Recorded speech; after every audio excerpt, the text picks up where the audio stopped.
Hi, welcome to Culturally Determined on Meaning of Life TV. My name is Aryeh Cohen-Wade, and I'm your host today. And my guest is Alissa Wilkinson. Alissa, could you introduce yourself? Sure. Hi. Thanks for having me. I'm Alissa. I'm a staff writer at Vox.com where I cover film. Thank you for coming on. Our topic today is a new film that came out within the past couple months called First Reformed. It is directed by Paul Schrader, who started his career as a screenwriter for Martin Scorsese films, Taxi Driver and Raging Bull, I believe. Mm-hmm. And it stars Ethan Hawke. So maybe people have heard something about this film, but it's kind of an art film.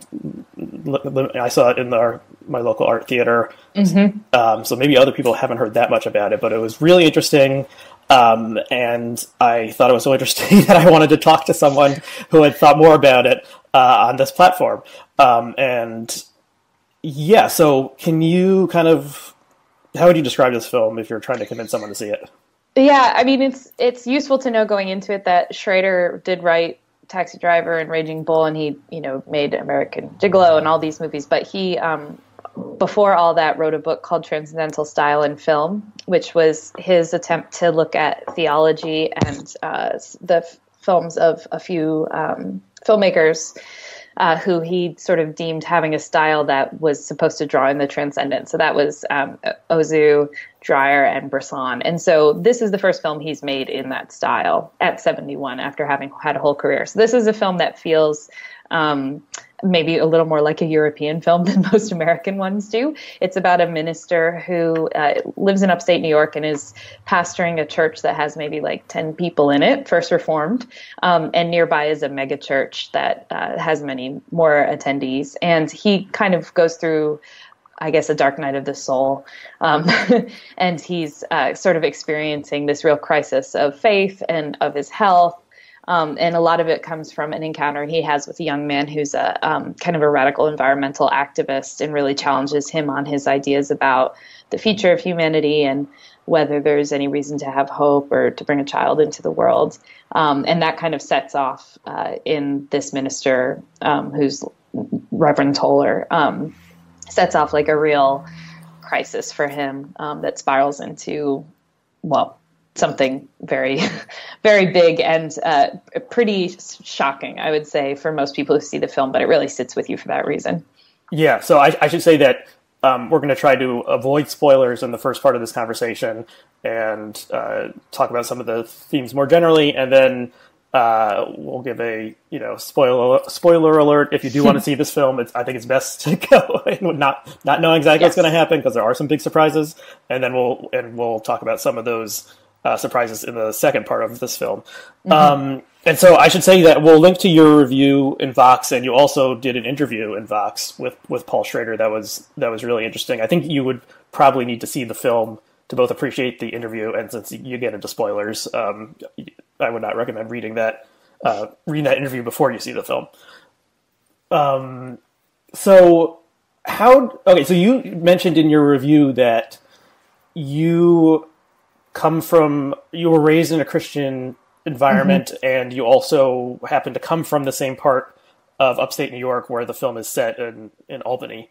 How did that affect how you viewed the film? Well, I knew going in that was true. I had a couple of friends who had seen it before I did, and they said, "Oh, he made a movie for you," and I was like, "Oh, great." So, but yeah, I mean, Paul Schrader, he grew up in a very conservative, Dutch Calvinist community. He says he didn't watch movies till he was about 17, and he went to Calvin College, and then he went and made this movie all these years later, and it is set in Albany County, where I was brought up. And I have a similar background. I didn't even really watch movies, barely any, until I was out of college, pretty much. So I think knowing the place that he's coming from is kind of interesting and helpful in seeing the film, that it really is an authentic, I think, grappling with something with matters of like meaning and faith and doubt and all of those things that comes from a place of someone who knows what it means to struggle with all of those things himself. I mean, he's never been in the place of that character, but there's definitely a lot of that that crops up in the film. And so, I mean, critics come at movies from all different places. This has been a very, very, very widely praised film by pretty much every critic who's reviewed it. But I think that, it's interesting to kind of go in with a personal connection to the material. Mm-hmm. Just a side note, how did you end up becoming a movie critic if you didn't really see movies until after you graduated from college?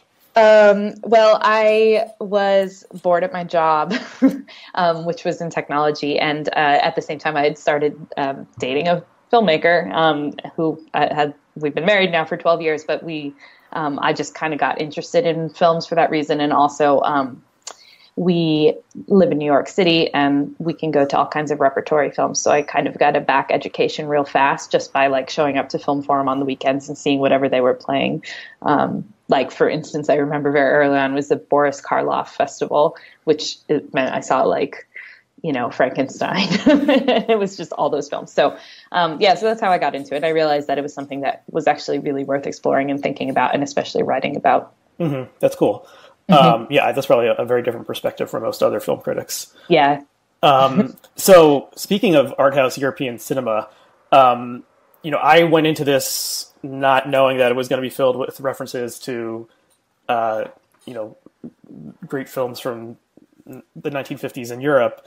And mm-hmm. I have to admit, I have seen none of the movies that I've read about being referenced in this film, but there's one mm-hmm. that's apparently a very direct reference, Diary of a Country Priest. Yeah. And then a couple other ones that that also influenced the film. Could you talk a little bit about those influences?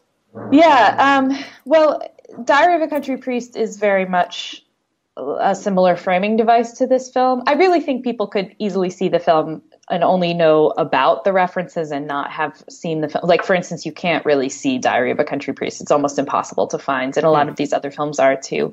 But in that one, it's about a minister who basically experiences a crisis of faith. There's also sort of a similar voiceover thing going on. There's a diary, which is a big part of this film. And Schrader has also said there's like some Tarkovsky floating around in this film. People keep who are much more well-versed in these films, keep telling me about things they spotted that they think are references to another film. And it's probably true that Schrader just has all this stuff in his head. And so you write the movie and that's what comes out. But I do think, what's most interesting is that the techniques he used are what he had written about so long ago in this book. And they've been, the book has been updated and just reissued with a new chapter from him on slow cinema. And I would really recommend it. He's a very good writer, which is a silly thing to say. Of course, he's a good writer, but it's a very lucid explanation of slow cinema, which is sort of the cinema of watching things happen rather than forcing the viewer to like keep track of this with the story as it's kind of on its more hectic pace. So, in this one, the style really involves things like long takes that you have to be involved with to kind of draw meaning from them. Like you can't sit passively in this film. You really need to be connected to it.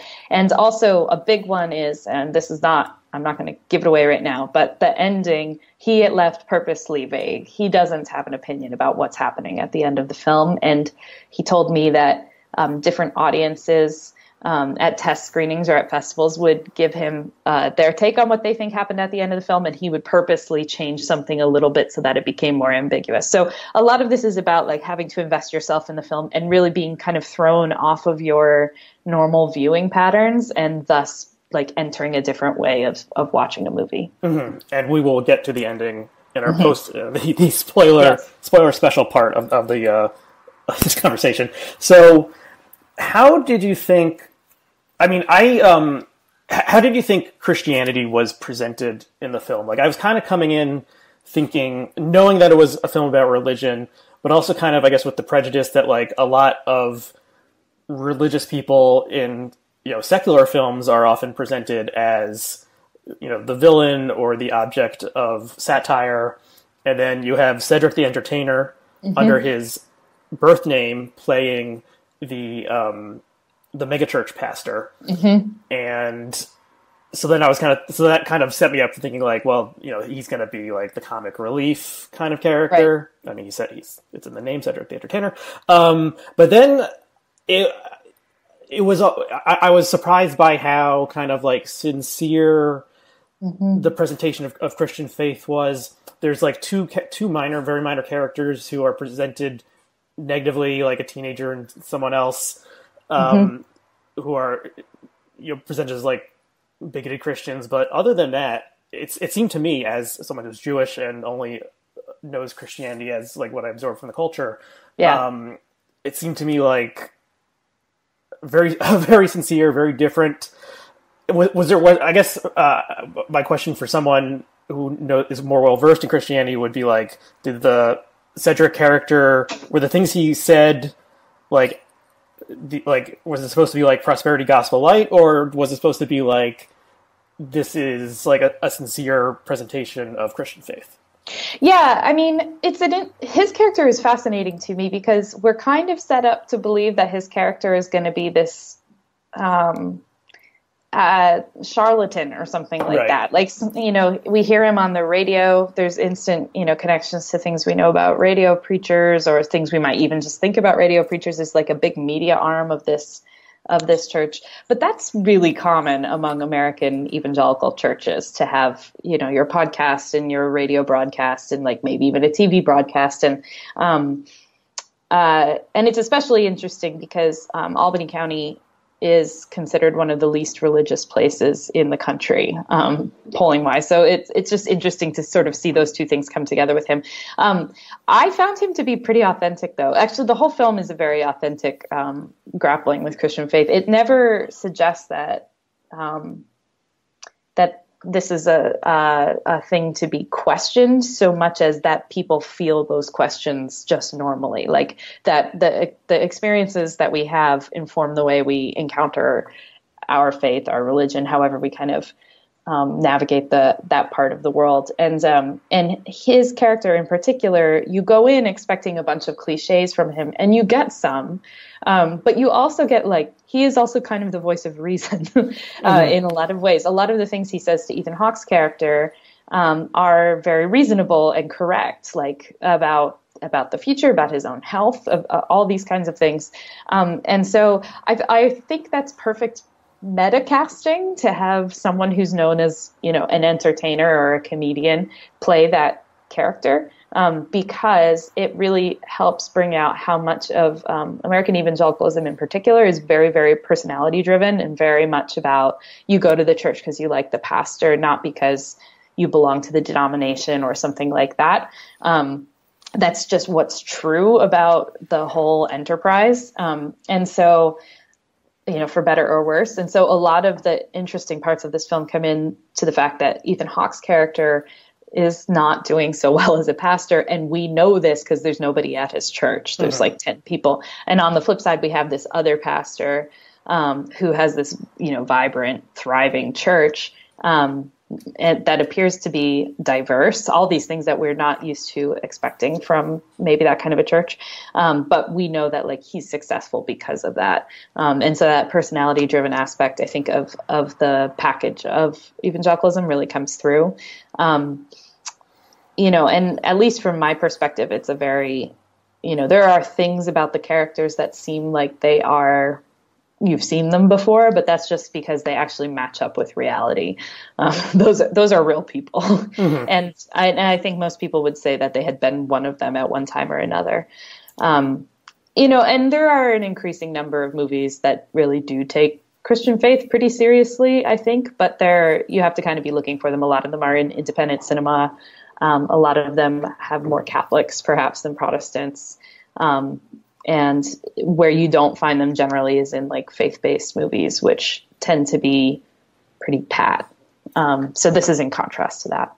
Yeah, and your interview with Schrader, he makes that point about the faith-based movie, and I don't think I've ever seen a movie like that.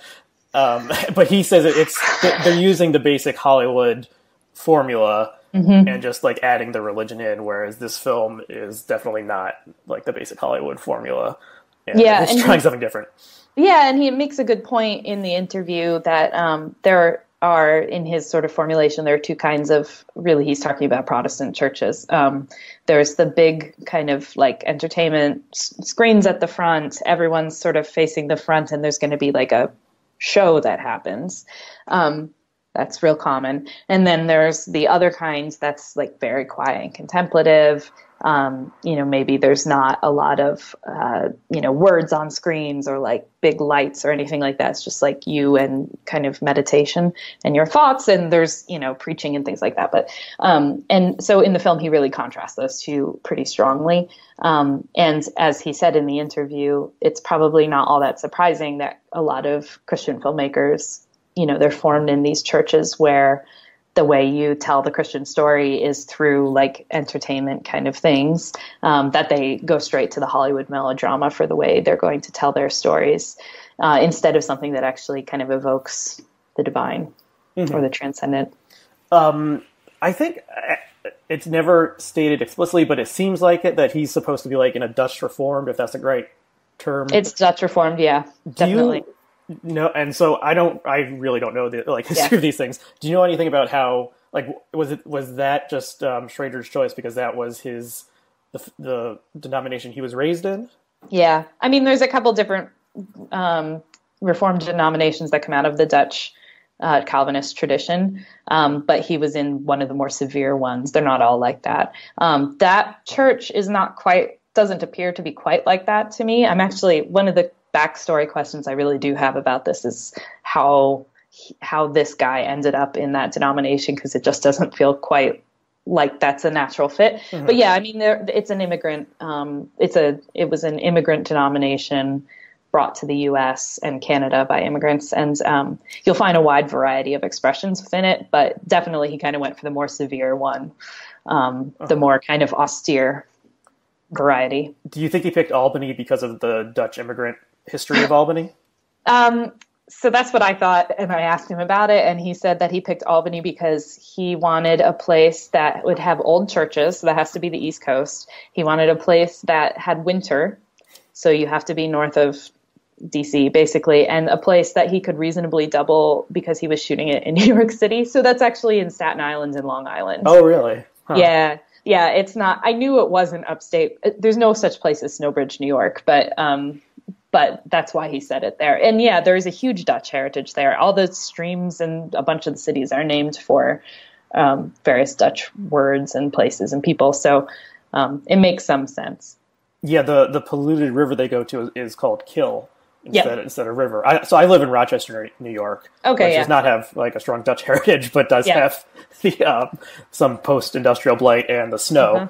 And when I saw the film with my wife, she said, like, you wouldn't want to see this film in winter because I did too. Yeah, no, it's very like the landscape is bleak, and then if you had to go, very much on purpose. Yeah.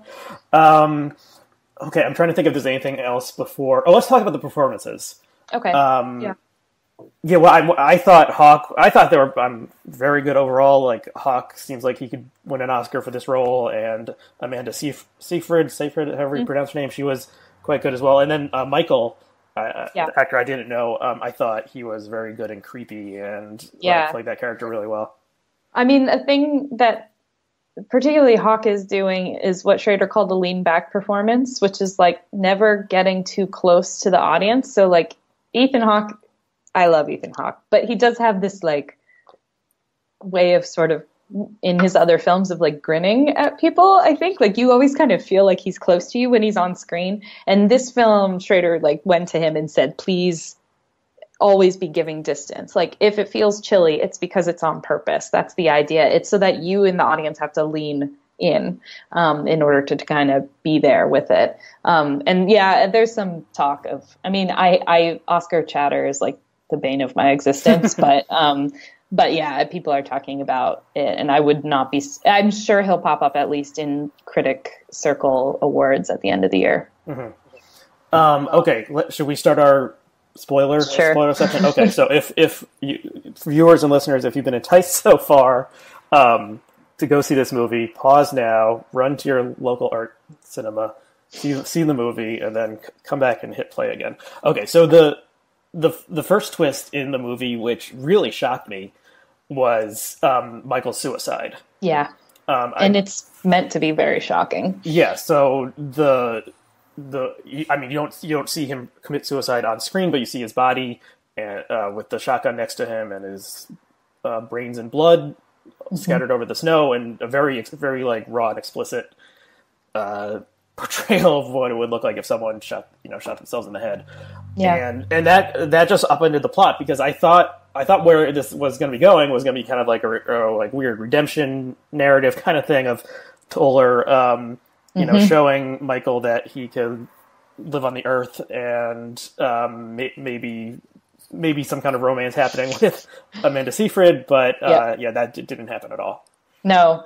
Yeah, I mean, it's meant to be just as shocking as it is to the character, because he's not expecting that either at all, for a lot of reasons. They seed early on, like, oh, they're going to meet later. He texts them to meet late. Like, there's a plan there. And the suicide is a different reaction, I think, than he was expecting to the conversation that they had. And of course, that would throw you into absolute like existential crisis as a pastor, in particular, because you've been talking to this guy and trying to kind of help him through his own despair. And then you think, did I cause that? Right? Like, was it something I said? And that's never answered. That's something that we're supposed to leave open, just like Toller has to. Yeah. So we should, I don't know if we noted this in the first half. Michael had constructed a suicide vest that the wife found. And I don't think it was ever stated exactly what he planned on doing with it. No. But the wife calls up Toller. He takes it away and like stuffs it in a box in his closet. So that's a little bit of like a Chekhov's gun kind of thing of like the suicide vest. Will it come back or not? So then, yeah. So I guess the next really surprising part of the movie to me was the scene where they lay on top of each other. Yeah. And yeah, do you want to describe what happens there? Yeah, I mean, so the wife, Mary, is pregnant, and the imagery there, a pregnant woman named Mary, is like not incidental. Right. But she's pregnant. She's broken up by Michael's suicide, but she also is trying to figure out sort of how she's going to carry on and where she's going from here, and she's going to, have her baby and raise it. But she's having anxiety, and she comes over to Toller's, the little parish house that he lives in, and talks to him about it, and then says, like, a way that I used to calm down was that Michael and I would lay face to face and like basically arm to arm, leg to leg, and just lay there fully clothed and breathe. And this sounds to me like actually like a pretty profound meditation technique. It kind of makes sense in a lot of ways. And so Toller says, well, do you want to do that? And she says, yes. And they do. And then in the film, their bodies start rising from the ground at that point. So the naive viewer, such as me, would think, okay, they're going to kiss right now. Right. And they don't. but then they levitate instead. So like the film is like total realism up to that point, and like the camera barely like moves at all, and everything, just total realism, and then this like shock of like a surreal experience. Yeah, and I mean, it's meant to shock you. At every turn, the film does not want to do whatever it is that you're expecting it to do. So this is another place where it takes that and goes way off book. And this is one of the two places in the film that Schrader has said he kind of broke with the transcendental style, which has a lot of realism built into it, and just went for something totally fantastical. But the images that then come up, which kind of look a little bit like a screensaver or something like that. I mean, it's hard not to think of that, but there are images of like pollution and waste and all these things that I think really what we've done is like floated into Toller's headspace at that point. That's all he can think of. He can't calm down. Right. So they're like soaring through, or the camera is kind of stable like behind them, and on Toller and Amanda Seyfried's character Mary's underneath, and yeah, they're kind of soaring through these different landscapes. It's a little, yeah, you said I mean, it's green screen, obviously, or computer graphics, and there was a slight cheesiness aspect to it, like after the initial shock weighed off, and I couldn't help but think of the scene in Big Lebowski where he has the dream sequence and he's soaring over Los Angeles. Yeah.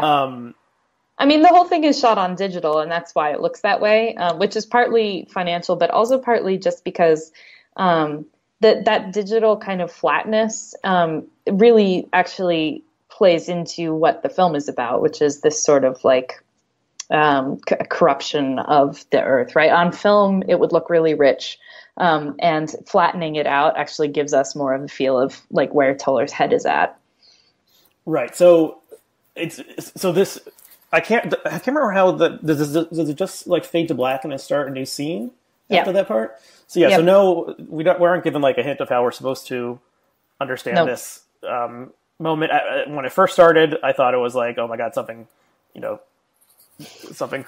crazy and mystical is happening. But then it seems more like we're being transported into, as you said, into Toller's perspective and what he's thinking about during this experience. So then the plot point is that it's the 250th anniversary of the founding of the little church that he runs, and he needs to prepare for the like rededication ceremony, and the governor is coming, and then someone else is coming, who's this guy named Balk, Balq, who is a local industrialist, and who as Toller researches, he finds out that Bulk Industries or whatever is like one of the top polluters in the state. And also one of the biggest donors to the church, to Abundant Life. Right. So so this guy is not portrayed favorably, and seems like, he's portrayed like an asshole, and, a guy who makes his money in a way we wouldn't approve of, and then like spends it piously. And I think at one point, I think it's the like media studio in Abundant Life is like the Bulk studio or something. Yeah. So there's kind of like, I don't know, I interpret it in a way that like Toller starts to merge with like Michael's spirit. Maybe that's too putting it into like a loosey-goosey way, but he kind of takes up the mantle that Michael left when he died. I think is the computer he uses Michael's computer. Yeah. Yep. He took it at Mary's request.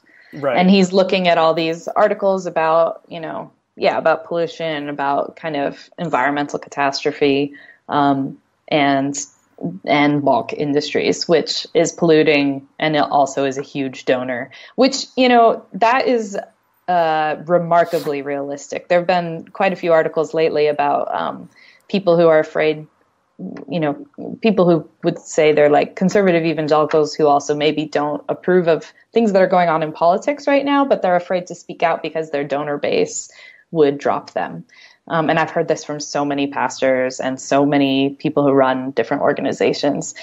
So I thought that was actually like a pretty keen insight, that this guy, Ed Balk, Toller goes to meet him at a diner to talk about the rededication ceremony, and Balk kind of blows up at him for saying that, maybe pollution is not good. And he says, well, there won't be anything political in the ceremony, right? So Balk is pissed off about Michael's funeral ceremony, at which the youth choir from the megachurch sang like a political song or something. Yes. And Toller was officiating that service. And then this is what, where Bulk is like, don't make it get political. Don't make it get political.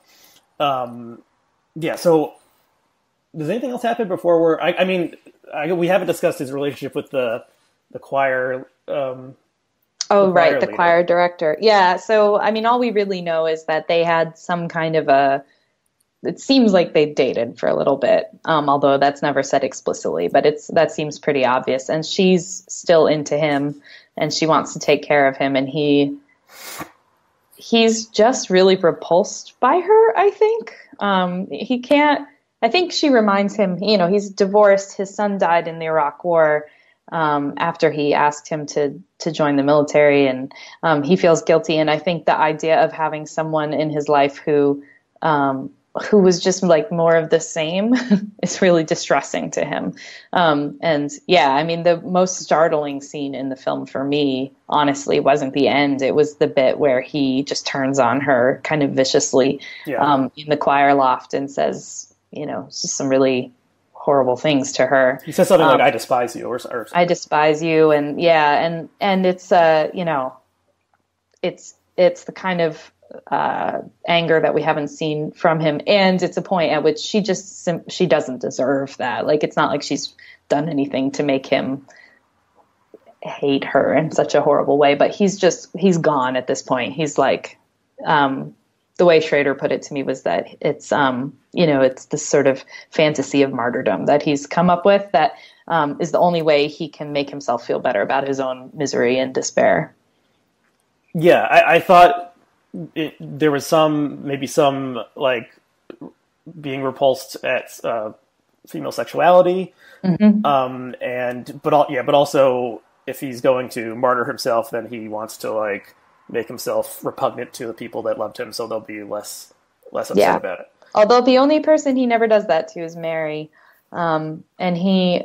I've seen people struggle to kind of suss out what their relationship is, but it really is like a very good, like friendship, for most of the film. It's and arguably the whole film, that he really actually cares about her and is worried about her and doesn't want her in the church, at the dedication, because he's planning to blow it up. Right. Yeah. So he tells her, multiple times, don't come to the dedication, when she's like one of the 10 people who will come to a Sunday service. And yeah, so then moving to the final part of the film, we see him, putting on the suicide vest and getting ready. But then the congregation is full of people, and including, Ed Balk and the governor of New York, and then he sees Mary walking in and has to change his mind. So, I mean, what did you think? Yeah. Well, okay. So, what did you think of, like? Did it make sense within the film that he decided to become a suicide bomber? Yeah, I think he's in the sense that he stopped thinking rationally at all. He's operating. The film makes it very clear that the pollution of the earth and the pollution of his body are sort of a piece. He's drinking like a fish, lots and lots of whiskey. Oh, yeah. One thing I noticed is you never see him eating. No, he never eats. You see him drinking whiskey. Or and then he, he's like, his urine is got blood in it, like he's falling apart. And he's sort of has a polluted body, which, the megachurch pastor says as much to him. That's connected to the pollution of the world. And we can also assume that's the pollution of his mind as well, that he's just kind of gone beyond any point of reason and also beyond faith. So I think it's, the arc is really from him moving from something like faith to something not just like doubt, but like active disbelief. That this is pointless. Like his guilt over, I believe, many things, his son dying, Michael dying, like all of these things have really left him in a place where he doesn't know how to end it. And the way Schrader thinks about it is that he wants to end it, and so he's going to try and figure out a way to do this that would be holy in some kind of a twisted way. He called it the jihad mentality, that he wants to kill himself, but suicide, at least in Augustinian formulation, is a sin. But it could not be a sin if it was for a greater purpose. And the example he uses is Samson in the Bible, who brings down this temple that he's in order to kill all these wicked people and also kills himself. So in that formulation, that itself was not a sin. So to do this and sort of bring down this house full of wicked people, as he sees it at the dedication in some twisted way, would be perhaps a righteous act. So really, he's kind of tugging at the idea of religious extremism in a lot of ways, which manifests all across the board in all kinds of ways. but like what would drive a person to the point where they might get there? And this is one answer. Mm-hmm. There's a scene before the final sequence where he's talking to Cedric, and Cedric's character says something like, "You're always in the garden," like he's always in the Garden of Gethsemane, if I'm pronouncing that correctly. And he is, yes. his faith is like entirely suffering at this point, Mm-hmm. or his own internal suffering is wrapped up with his faith. I thought that was.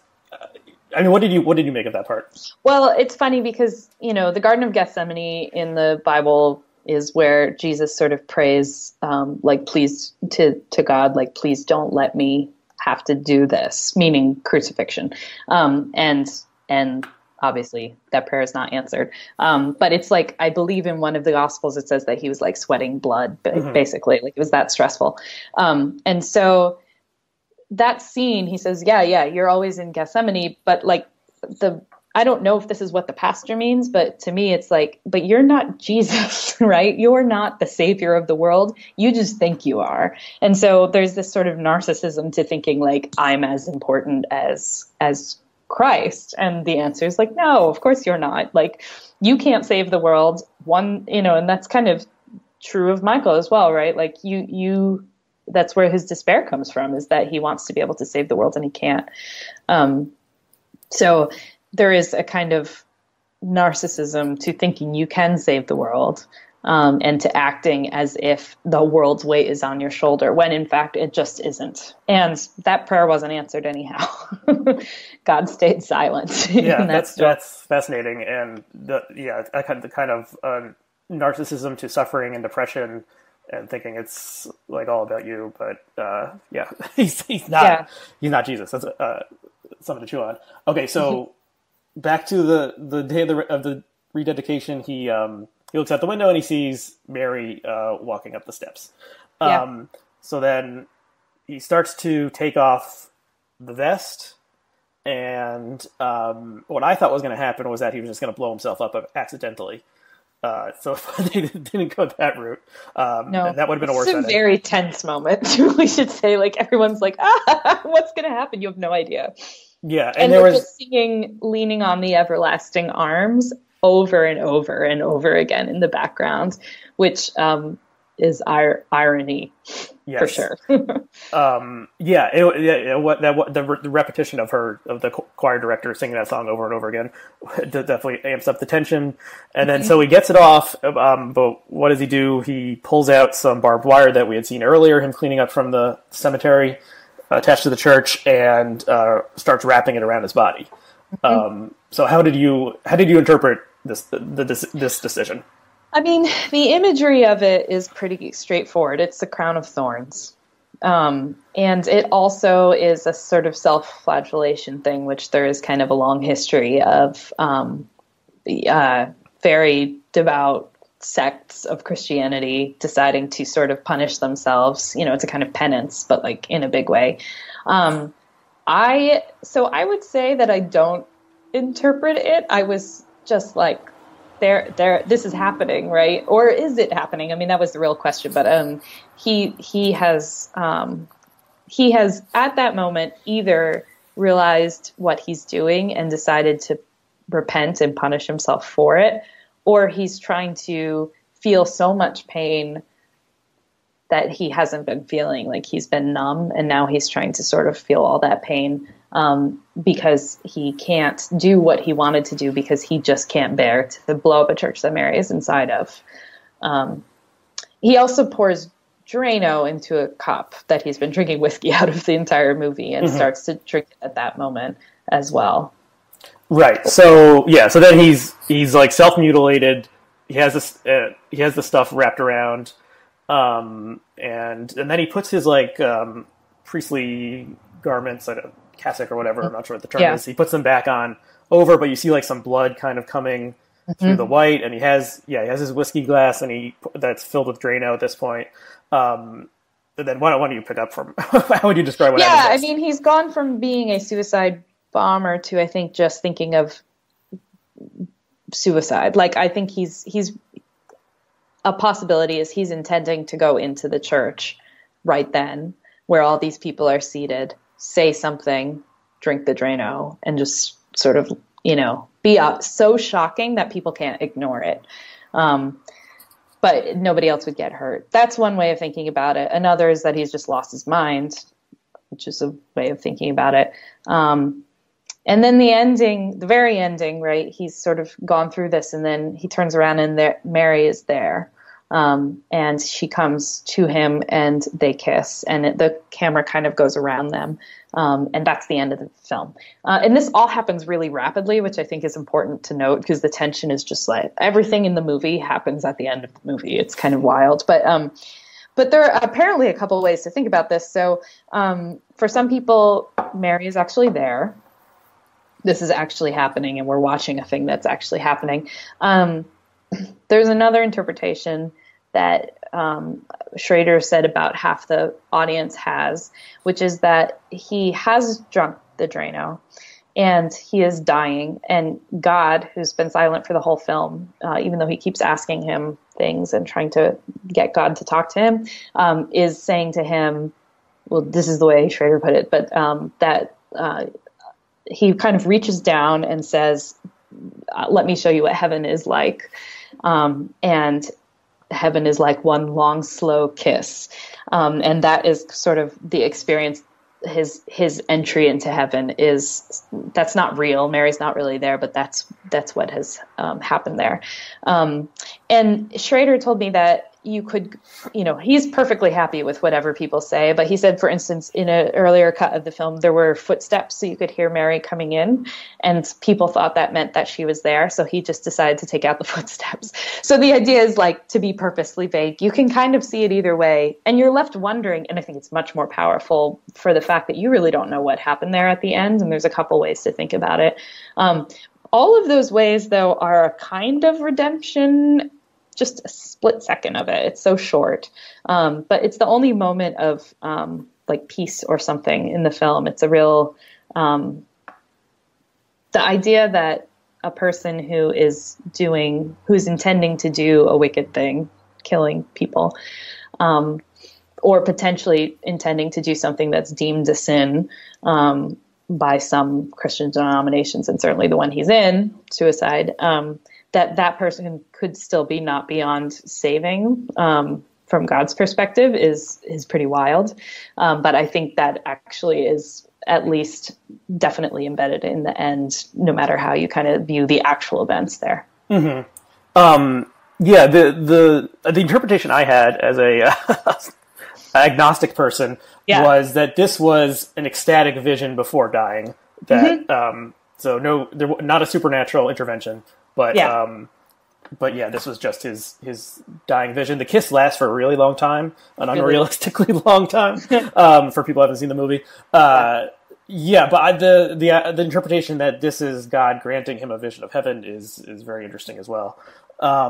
It's a very effective ending, and there's people out there who do not like ambiguous endings, and people who do like them. I guess I'm on the fence, but I did like this one a lot. So we've covered the film. Is there anything else you'd want to say about First Reformed? I just think it's really useful for people to go in knowing that it's going to be really challenging for them. Like, it's challenging for me. I've seen it twice, and both times it was just like, what did I just watch? But that's on purpose. That's a feature, not a bug. If you feel like it's standoffish from you, or you feel like it's not an overly emotional thing, that's because it's not supposed to be. You're supposed to sort of really engage with the film. And the other thing I want to say about it that I love is that this film is being distributed by A24, which has made kind of a reputation as being like the art house distributor of choice. So the other movie they have out right now is Hereditary, the horror films. They've released these two films at the same time. They released Lady Bird. Like, that's kind of their brands. And I was so excited to see them pick up this film because I think that really does speak to a kind of seriousness in American art house cinema about things like faith and doubt alongside other kinds of considerations. And that feels like a new movement for me in cinema, and it is very good to know that a film like this could find a distributor that is sort of the apex of like cool distribution. Have you seen reaction from like the Christian press about the film? It's mostly been good. In fact, Schrader has been surprised by how good it is. A lot of people still assume that films like this will get the same kind of reaction that The Last Temptation of Christ did, like 27 or 28 years ago, where like theaters were being firebombed. It's not the same landscape at all as it was then. And I think a lot more people are attuned to the idea that a film like this could be meaningful and good, or at least that you don't need to, be violent about it.